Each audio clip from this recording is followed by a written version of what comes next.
الله إلهي أنت مقصودي ورضاك مطلوبي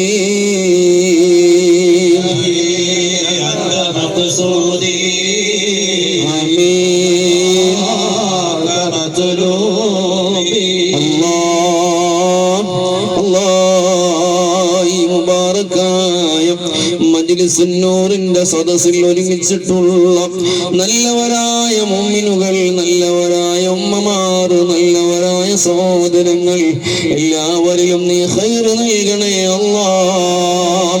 അവരെ മക്കളിൽ ഖൈറ് നൽകണേ അല്ലാഹ്. ബാപ്പാനെയും ഉമ്മാനെയും അനുസരിക്കുന്ന മക്കളാക്കണമേ അല്ലാഹ്. അവരുടെ നല്ല നല്ല ഉദ്ദേശങ്ങളെയും നീ പൂർത്തീകരിച്ചു കൊടുക്കണേ റബ്ബേ. ഞങ്ങളുടെ മുറാദുകളെ ഹാസിലാക്കണമേ അല്ലാഹ്. ഇവിടെ കൂടിയ എല്ലാവരുടെയും രോഗങ്ങൾക്ക് ശിഫ നൽകണേ അല്ലാഹ്. ബിബറകത്തി സയ്യിദിനാ മുഹമ്മദിൻ സല്ലല്ലാഹു